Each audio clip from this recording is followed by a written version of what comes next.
Welcome back to Creative Therapy Umbrella. This is a place where we talk about all different types of creative arts therapies, expressive therapies, and creative approaches to therapy. My name is Kate Shannon. I'm a licensed clinical professional counselor as well as a board-certified music therapist, and I am your host. Today's episode is so much fun and has so much great information in it. I had such a blast talking with our guest. This week, our guest is Dr. Denis Thomas, and she shares with us so many different things about play therapy and expressive therapies across the lifespan, which is one of the most beautiful things I think I love about this episode, is not just talking about how expressive and play therapies can be used with children, but how we can use those for anybody at any age.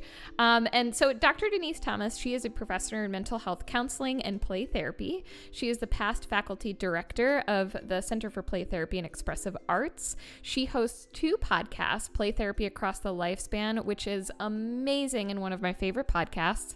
And she also hosts Wellness with Dr. Denis. She's the author of Creative Play Therapy with Adolescents and Adults, Moving from Helping to Healing, Wellness That Works, How to Create a Wellness Plan, Overcoming Challenges, Making Your Wellness Plan Work, and Reaching Resilience, the experience of resilience and protective factors in adult children of divorce, along with a cookbook and 20 academic journal and magazine articles. She is amazing in what she shares with us. We talk about her book and her podcast and just dive into really deep topics as well as really fun topics. So dive in, enjoy this episode, and I'll talk with you on the other side. All right, Denis, welcome to the podcast. Well, thank you so much for inviting me. Absolutely. I'm pumped to have you here. I feel like I have 6 or 7 questions, but I probably have like 35 that I want to ask you, but well, ask away. Absolutely. Well, can you tell for our listeners, can you tell our listeners a little bit about yourself and what you do as a professional and a little bit about you as a person? Sure.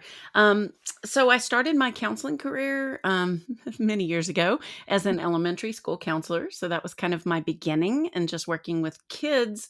I was always looking for something to be more effective. So I'd been trained in, traditional talk therapy, but that didn't work so well, especially with my preschool age kids. And so that's what really got me interested in creative counseling, play therapy, and then moving into expressive arts. So I did that for a few years. I worked preschool through high school, and I worked at both public and private schools. But I've been a professor now for the last maybe about 12 years. So I love play therapy and expressive arts, and that influences how I teach, how I supervise, how I do therapy. I think that the more that I do it, the more it just becomes part of how I practice. And it's just to be consistent, it just kind of permeates all of it. So I've got a couple of podcasts. I've written a few books, and they're on my passion projects, one of which is play therapy, and the other one is on wellness. And then my early work was in resilience. And so I think that has always been a theme through everything that I do. Is I'm so fascinated with the idea that we can encounter adversity and actually be strengthened by it, which is the definition of resilience. And so I just love to explore that. Yes. Oh my gosh, that's like tugging on my heartstrings so much.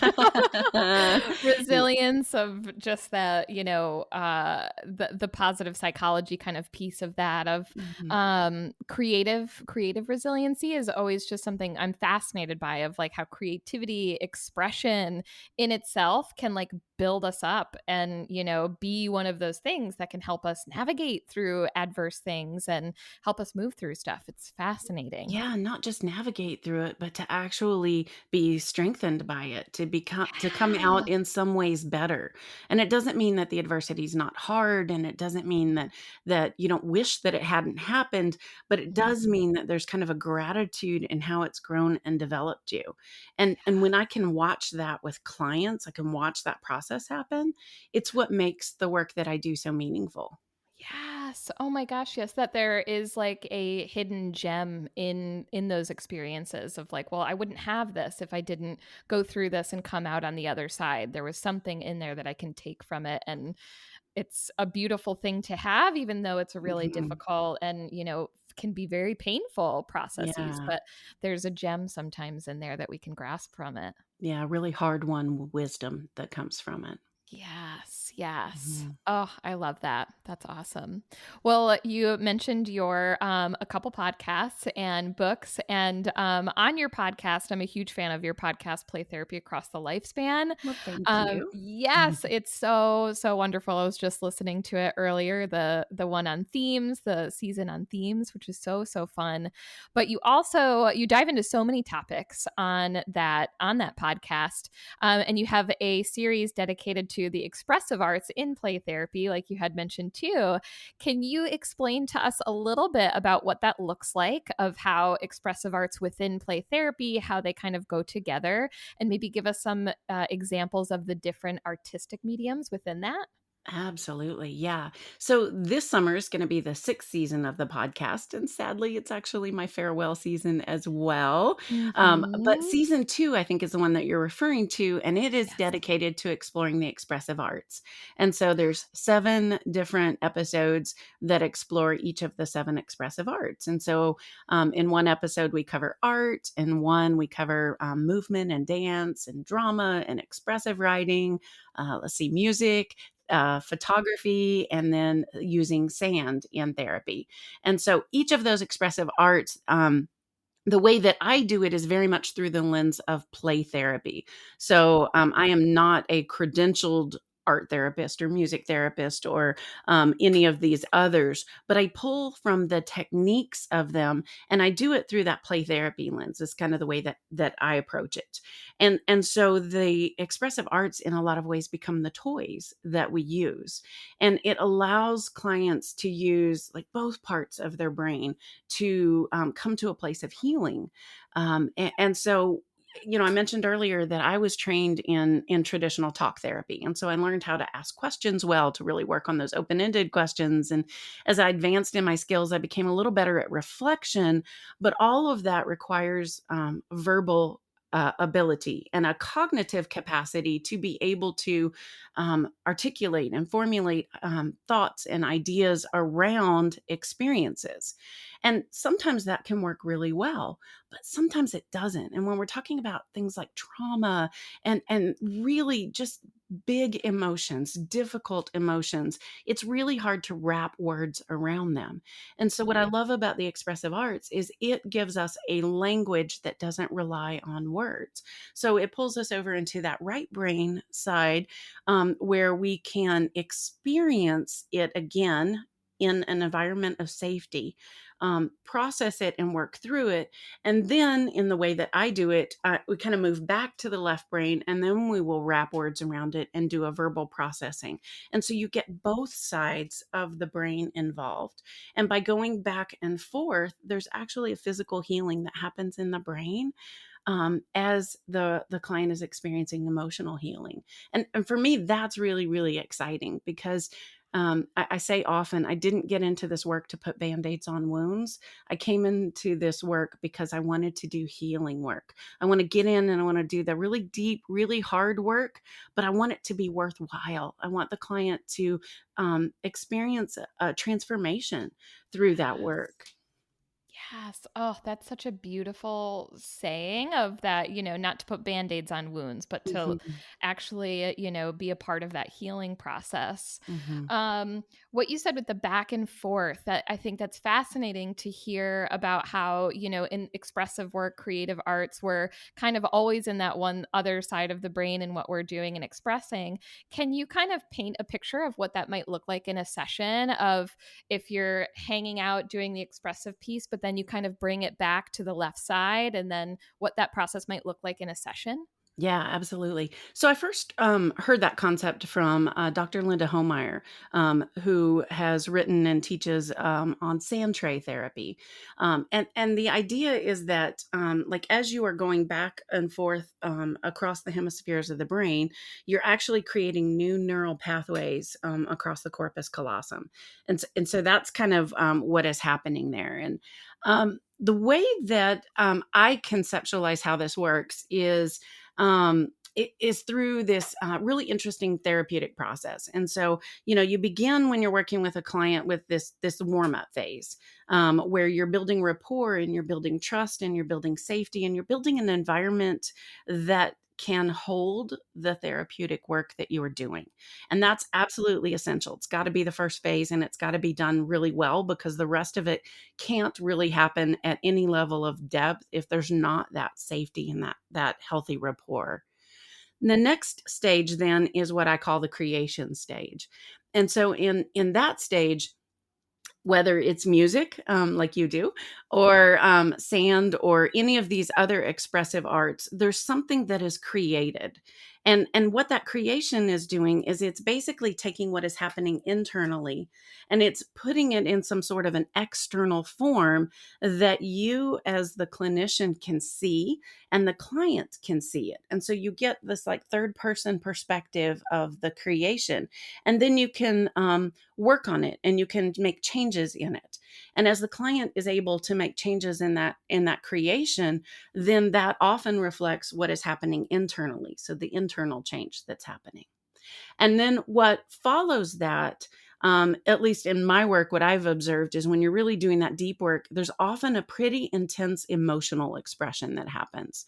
And sometimes it's tears, sometimes it's anger, sometimes it's foul language, anything, just that it's an expression. It's just expressing those big emotions that, again, aren't always easily described with words. And then with some clients, I have found there's also a somatic expression that happens. Not with all clients, but some clients seem to be really prone to that, where there is like physical, very strong physical sensations that go along with the work. So they might get really fidgety and need to move. They might, I've had some have upset stomachs or kind of develop a headache or things like that. As again, that intense emotion is coming out. Often, I mean, it's coming out of your body. And so there's that somatic side. And then from that, we move into meaning making. And I find this stage, especially with adolescents and adults, happens because adolescents and adults want to make sense of things. With children, the meaning making may or may not happen because they are experiencing it and they're processing it differently and at a different cognitive level. But with adolescents and adults, there's kind of that desire to understand what that creation was, what the things meant, how it goes together, and what it means going forward. Um, and then that leads into that healing phase. And often it's kind of like almost there's a physical relief, kind of a, oh, especially when it's really intense. And then what you may do with a client is you may cycle through that multiple times over the course of therapy. You're kind of always working on rapport, but maybe next session you'll do a different type of creation and you'll do that. And you'll kind of circle around that until the therapeutic work, or at least this part of the therapeutic work, is done. And that's when you move to your ending. Oh, I love that whole description of like what that process looks like, and then Mhm. that piece you said too about meaning making of that may or may not happen with younger kids, and but that's such an important part for adolescents and adults too, Mhm. that something, it's almost a tangible thing to come away with and process with, of why, or what does this mean, or how does this relate to my values, or Mhm. having that within an expression to walk away with feels like such a complete cycle of that Absolutely. expressive part, and that being that kind of left part where it goes over there for that part of it. Mhm. Yeah, and I would argue that children do that too, it just is different. And often we don't get to see that because they're not Mhm. processing it verbally like adolescents and adults do. So it seems like, is that process happening kind of more internally Mhm. for them, and that, it sounds like it's more like we're trusting that process is happening with them. Yeah, and I think we see it demonstrated. So with play therapy, you'll see their play change as they're starting to make sense of it. Mhm. And so it's that happens. It just doesn't necessarily happen with, oh, that's what that meant, like adults might do. Right, right, the light bulb moments. Exactly. Yes. I think that's really exciting the exciting part about working with kids is that when you see that progress through expression and how it's different and, even reflecting on that and looking back and seeing where they were when it started and how much it has progressed and has changed, or if themes don't come up anymore or they seem complete and there's a new theme. And, it's really Mhm. fascinating to see that change and Mhm. progress. And it's so rewarding too. Like as clinicians, I think that's what makes it really meaningful for us is when we can watch and we can actually. I think it's why I like the idea of a process of therapy and kind of being really familiar with what those stages are, is because I can watch clients progress through those and I know that we're making progress that way. Whereas, like at the beginning of my career, when I didn't have a firm grasp of that, sometimes I felt like I was floundering, like I don't really know what we're doing. And how do I know if they've really progressed or have they progressed enough? And so that gives me some more concrete ways to assess how things are going.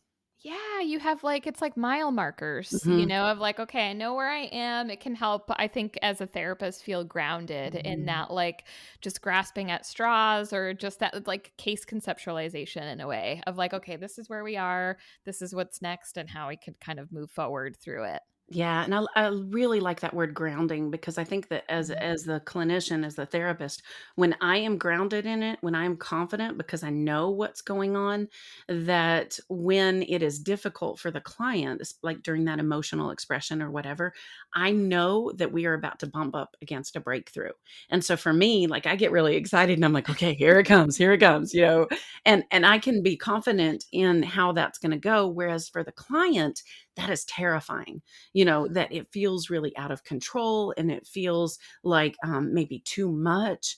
And I'm not talking about getting dysregulated, but just intense emotions. Mhm.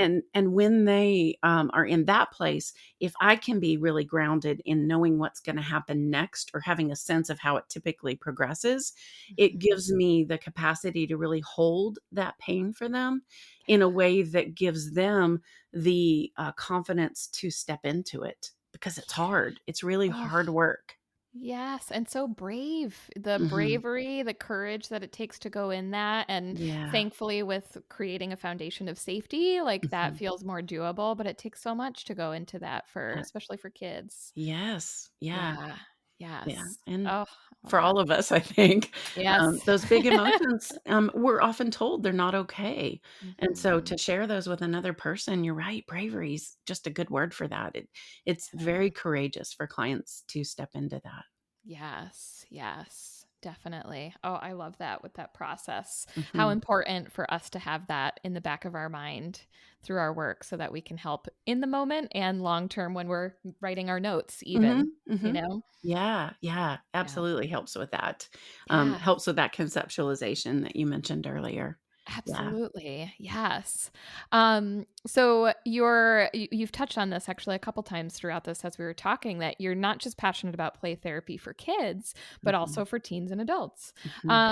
What does play therapy look like, or how is it different? Let's start with teens. What does it kind of look like, or how is it different when you're working with teens versus children?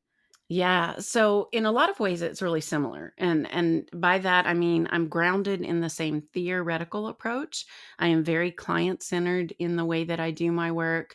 And I conceptualize the work pretty similarly. I believe that clients have that growth potential, very Carl Rogers. And I trust that there's incredible work that is happening. I've become comfortable with the intensity of it.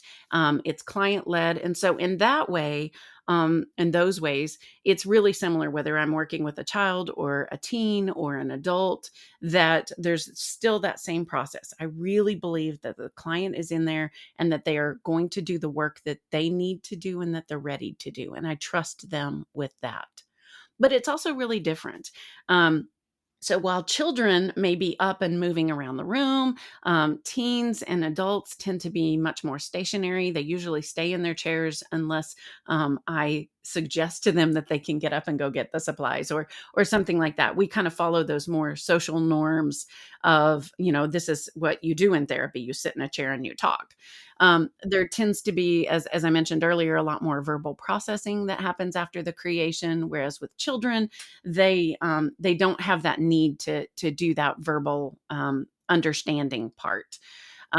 Sometimes with adults, there's also more questioning that happens.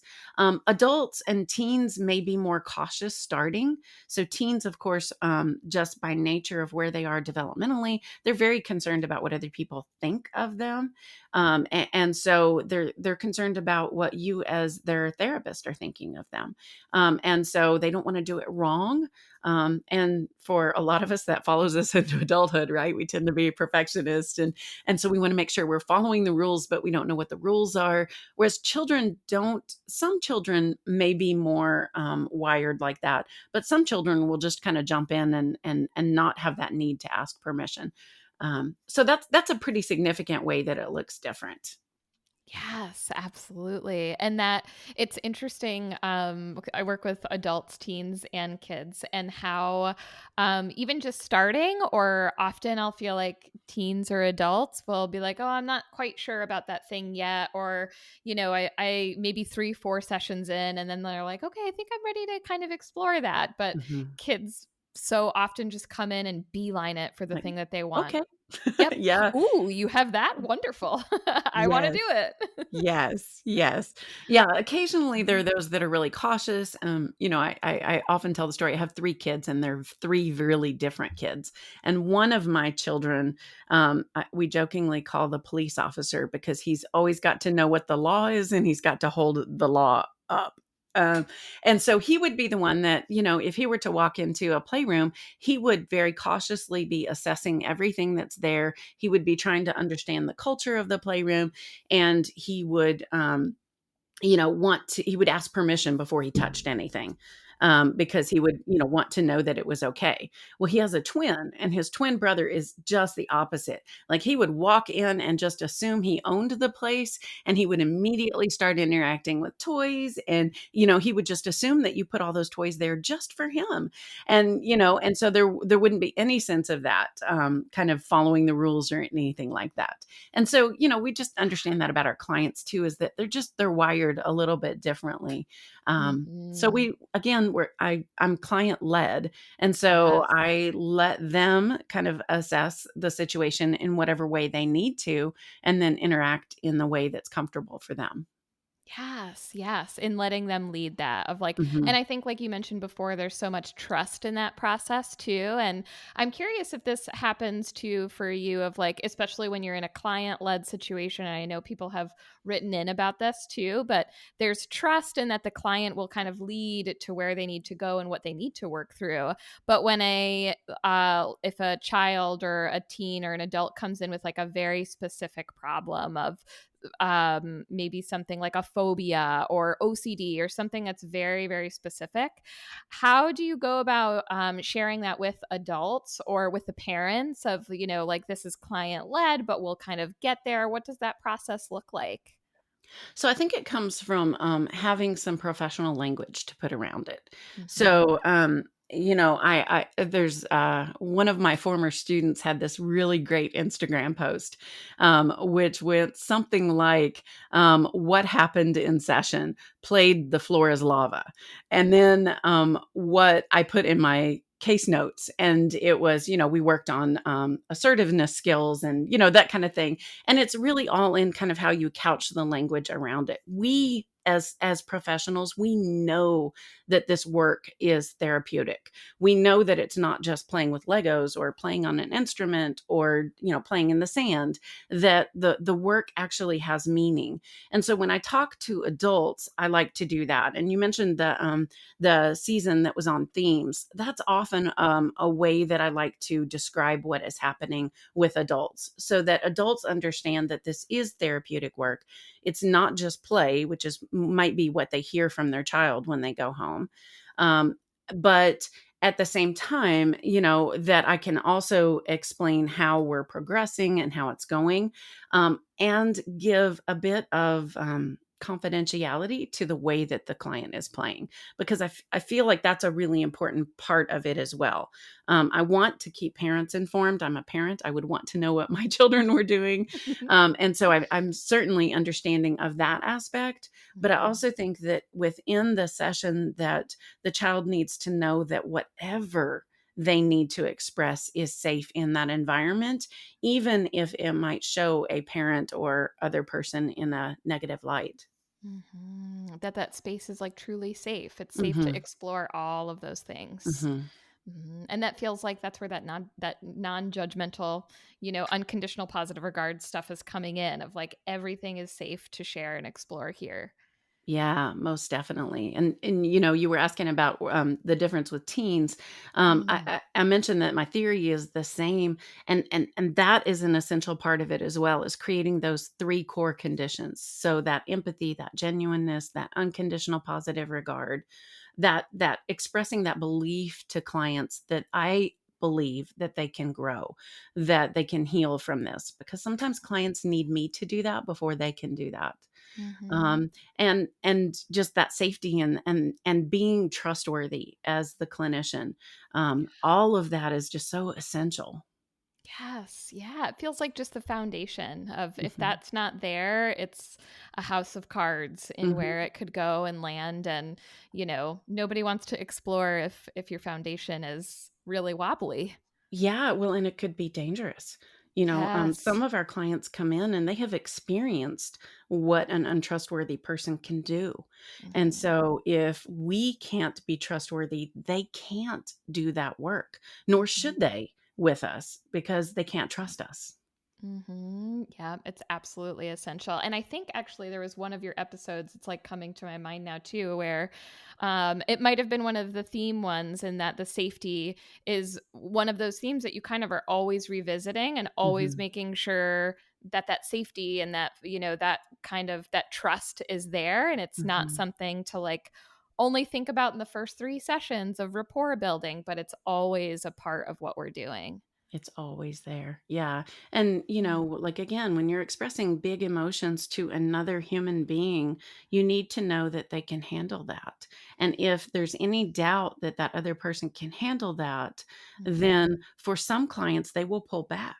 And they won't go there because they will be taking care of you, because maybe they're a caretaker in other relationships, and that's a comfortable place. But that's not a healing role for them in session.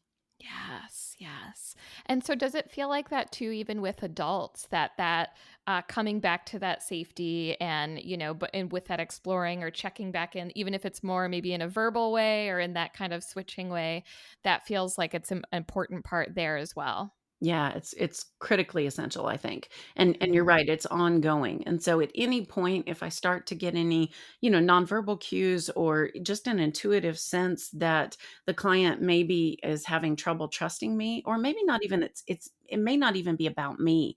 It may just be trusting another person at all. We've probably all had clients that we're the first person they've ever told this thing. And so it's big and it's heavy and it's weighty, and so at any point, if I start to sense any of that, then that's when I want to be really quick to come in and make sure that I'm establishing safety. And maybe that's through words, but usually it's much deeper than that. It has to be through my presence, often through my voice. I'll get softer in my voice because softer feels a little bit safer. And or I may, with adults, a lot of times I'll just ask directly. I tend to be pretty direct in my questioning when I do it. And so I might say, so it seems like as we started to talk about this, that I could feel a little bit of resistance with you. Can you tell me a little bit about why that's hard to talk about? And so what I like to do in those cases, when there's a little bit of resistance, or a lot of resistance, is process what's happening in the here and now, not Mm. whatever it is that they're resisting, because it's usually safe enough to talk about, well, right now I feel really anxious. Okay, so you're feeling anxious, and what is that like? And kind of exploring that Mhm. versus I'm anxious about this event that happened, or, the series of events. Yes, like the I always think it's like the meta thing Mhm, that like we exactly. can get too caught up in like, oh, the sand tray or whatever thing, but it's like, oh no, wait, there's this other thing that's happening like right before it on top of it. Yeah, and honestly, the sand tray doesn't matter. It's just a means to the end. Yes. It's just the approach that gets us to that place of healing. And so if that becomes problematic in any way, or if it's just scary, some Mhm. clients, it's not that it's problematic, it's just that they're afraid that if they get in there, it's going to get pretty deep and pretty scary and pretty hard. And so then we'll pull back from that because it doesn't matter. And we'll talk about what's going on right now. And then often that helps, as we were talking about safety, that kind of cultivates that safety of, okay, I can trust you, the therapist, with this, and I can trust that you will know when I'm getting in over my head, because a lot of clients need to know that. And if Mhm. I see that, that's part of my role in facilitating this work, is that I pull them back if they're not able to do that. If a client's becoming dysregulated, we're going to become more grounded in the present and be aware. Use your 1, 2, 3, 4, 5 technique.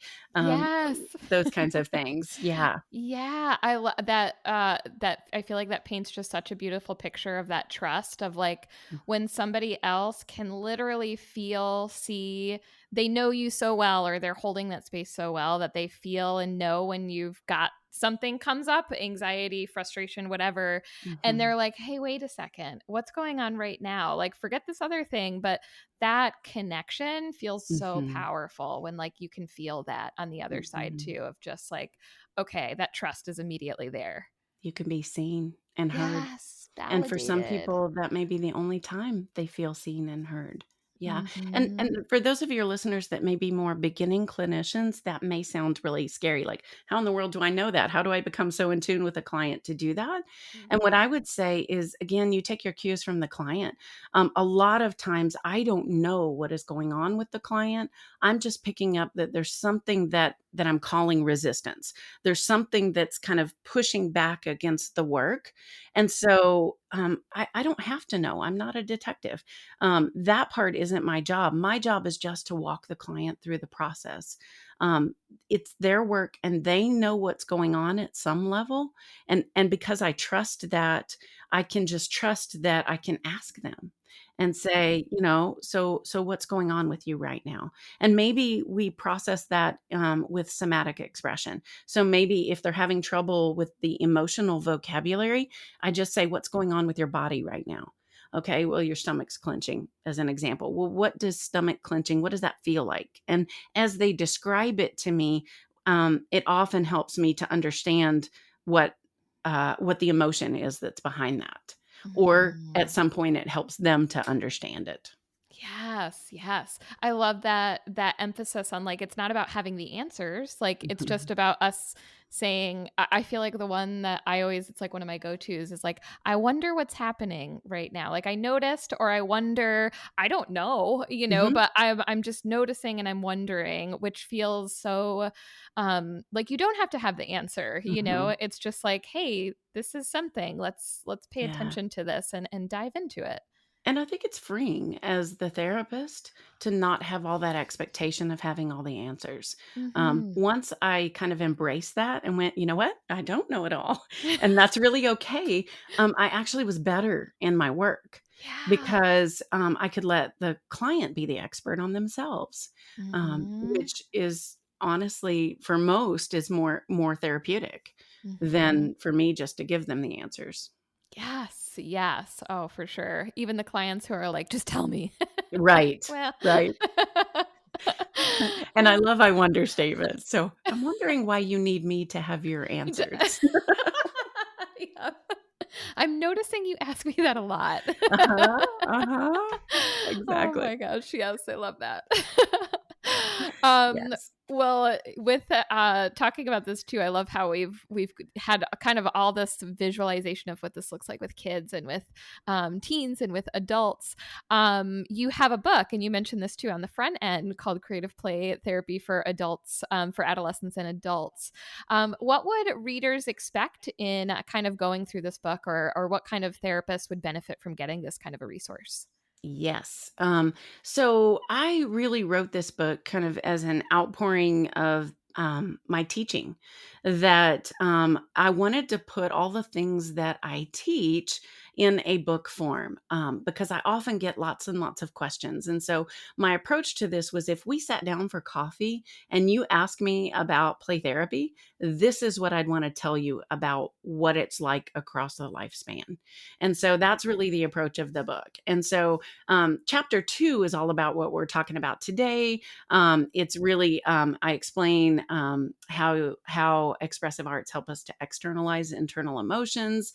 I list supplies for each of the expressive arts, and it just kind of walks through those. And my hope in that isn't that people become proficient in 7 different expressive arts, but that you pick 1 or 2, or maybe at the most 3 that you really like, and you kind of have those as tools in your toolbox. And so when you're working with a client, and I'm again client led, and they are processing something, I already have a way to process that. So if it's an emotion word, if you're feeling angry, well, show me what anger looks like, and then we might pull out the art supplies. If they are processing a difficult relationship, then again, I love show me type of directives, if I use them. And so it might be just like, show me what that relationship is like. And any of those, it doesn't matter really what the expressive art is. They're all means to helping us to both understand the experience of that better.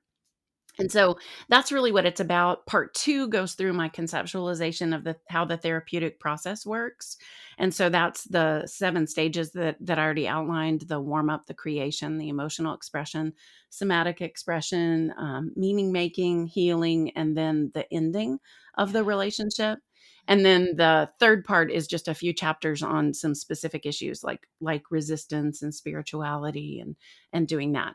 And so that's really kind of what the book is about. I think personally it would be great for most clinicians, but specifically those who really want to use more creative approaches in their work. Those who Yeah. are a little more comfortable exploring things that may or may not be dependent on words.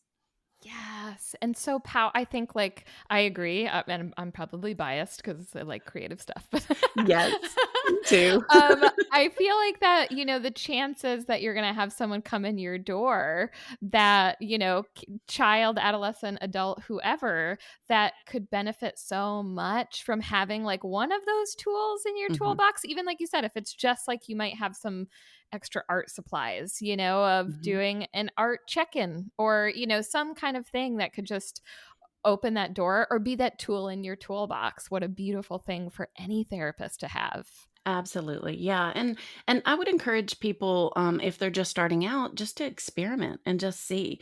That's really how I got started. Is I was a school counselor, and in my office I always had printer paper, and I always had markers and crayons. And so that's what I began with. And I just started with simple things like, well, show me your family, or show me what it's like to be in so and so's class, or those kinds of things. And what I discovered very quickly was that, first of all, it was often easier for the children to show me through that means than to try to tell me. I also found that I got a lot richer information, because all of a sudden I started to really see dynamically what was happening, that again I didn't get with just words. And so, whether it's just that or whether you mix that with words, it's just a much richer way to communicate. Yes, I love that how you explain that so well, of that we get so much more information or richer information. Because I think Mhm, of, if someone was ask me a general question like, tell me about your family, I would give a, 2, 3, 4 sentence mhm, explanation, and then someone could ask me a million questions.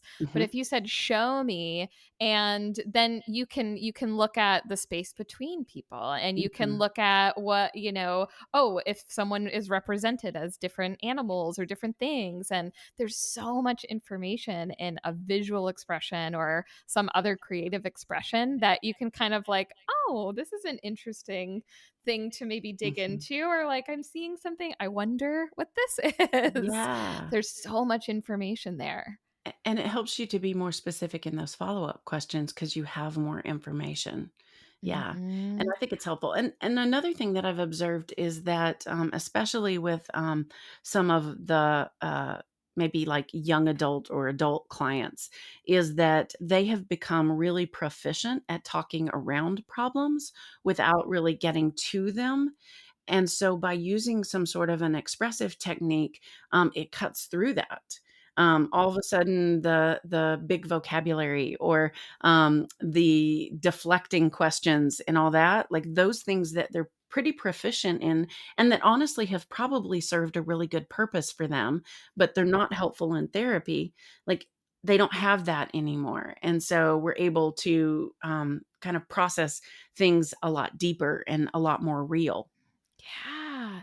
Yeah, you can't avoid some of those things. Or, I mean, I had said this in a different episode where I was doing a sand tray thing in a supervision and completed the prompt. And then my supervisor asked me this question of like, oh, well, I'm noticing this and you forgot this. And it was like, Ah, oh my God. Like, I would have never, in talking about it, I mhm, could have been evasive or, kind of worked around that. But it was mhm. like, it almost is not even you can't even like conceptualize it when you're kind of putting it on paper or something. You're not thinking about it that way. Yeah, which again is the beauty of externalizing it is that you then also got to see what you omitted. And Yeah. and so you probably didn't think about it at all when you were creating this entree. I mean, Nope. and that's the beauty of it. Again, with words, you might omit that just because you're omitting it, that you didn't think to include it. You can't include everything. But Yes. when you do some sort of a representation of it, all of a sudden it becomes evident. Yeah, it's like Mhm. you're almost off your game a little bit. Like Mhm. we spend so much time talking and people asking those questions that we can get really good at it. But then when you're like draw it, it's like, "Oh, okay, this is new. Let me do that." Absolutely, yes, which is what makes this work so much fun. I know I it love it. is. Me too. Yes. Oh, I love that. Well, as we're wrapping up, I wonder if there is, well, we mentioned your podcast as well as your book, which are amazing resources, and those will be linked in our show notes for listeners too to just hop over and get to those. But do you have any other favorite resources that you have loved throughout your time that are like go-to books on your shelves or, your favorite podcasts to listen to that have helped you as a clinician? Yeah, absolutely. So, a couple books that I always like to start with, especially for beginners, are Gary Landreth's Art of the Relationship. It's a wonderful introduction to play therapy and kind of how to do it. And then there's a really old book in the late 60s written by Virginia Axline called Dibs in Search of Self. And that one is just such a great case study that almost reads like a novel, about her working with this young boy. And I think it gives a really good example of how, I know the first time I read it, like the words that I was reading and what I was actually witnessing happening weren't exactly the same.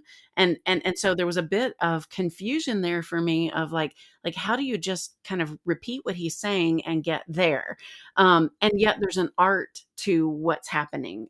There's a skill that's happening there. So those are two really good introductory books that I like. Podcast, I mean, you have a great podcast with some really good practical things. And I love how you often explain the why behind what you're doing, because again, the technique doesn't matter.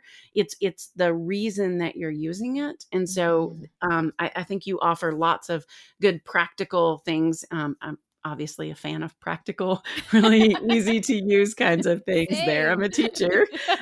So that one's helpful. Another one of my favorite podcasts is called Play in the Everyday. It is put out by the University of North Texas, and what I like about it is it's kind of like sitting at a round table with a bunch of professionals who are discussing popular culture topics through the lens of play therapy. And so, like, they'll, one season they did Disney movies and they talked about the Disney movies through the lens of play therapy. And I love kind of that intellectual discourse around something that, we commonly do. So they did children's books one season, TV shows one season, just different kinds of things. And I'm not sure if that one's still ongoing or not, but it's a really, really good one. It's a fun one. And then I think my best place to learn is from my clients and my students now, and my supervisees. And I would just, you experiment, you try things, you kind of see how it works for you. Some things work really well for other people, but not for me. And so you kind of learn your own style and preferences and how you relate well with your clients. And then you observe them and you can also ask them. And so it's not uncommon for me to ask for feedback. So now that you've done that, like, what was that like for you?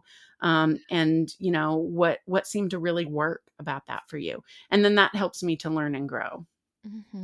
Oh, I love that. That's number one, clients, students and I Yeah. think too, to tie back to what you said about like us having to be grounded, I think that for us to learn and to be in that space to like learn and grow, we have to be grounded. Otherwise, Hmm. like there's almost no space for us to learn too in those Hmm. moments. Mhm. Yeah, Yeah. and I'm a lifelong learner, and so, like, that again is a fun part of the work that I do. Like, that is where Yes. I get really jazzed, like, "Oh, I learned something new," Yeah. and that too comes from that spirit of I don't have to have all the answers already, Yep.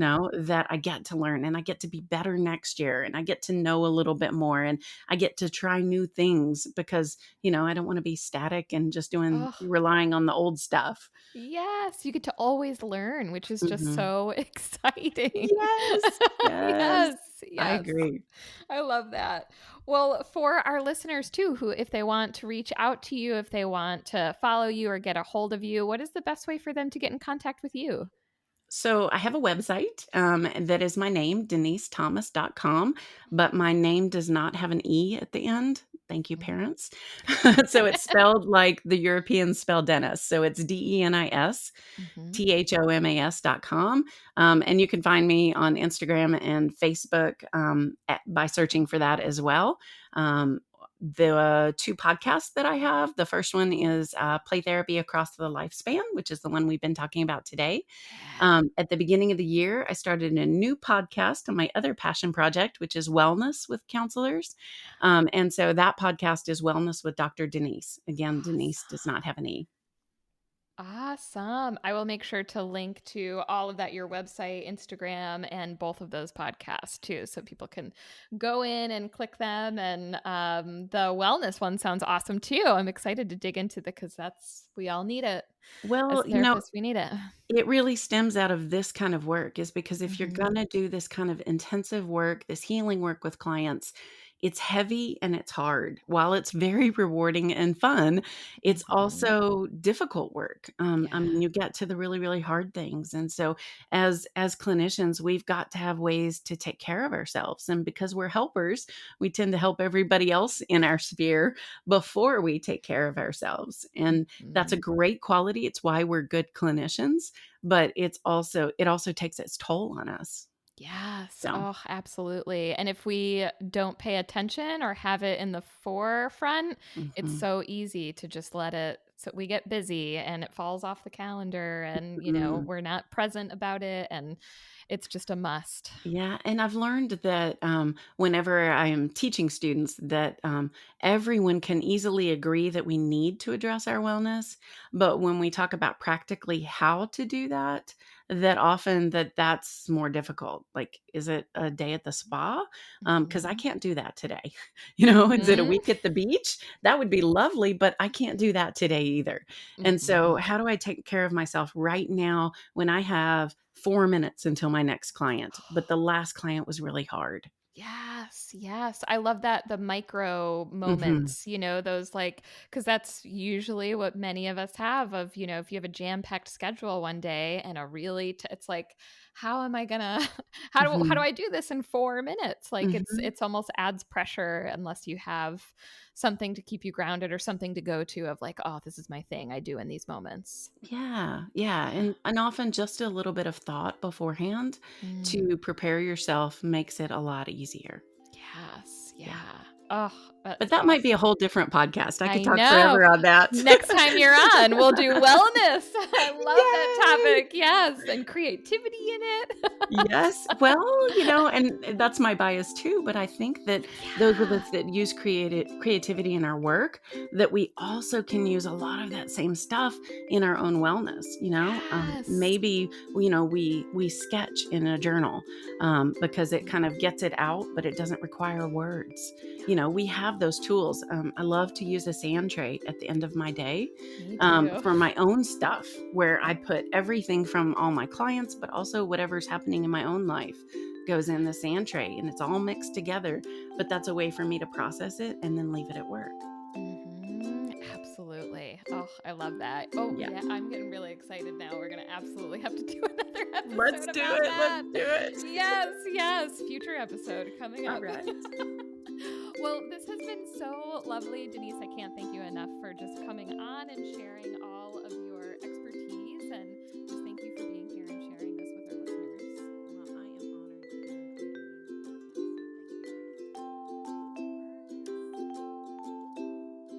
in All right. I hope you guys enjoyed this episode as much as I did.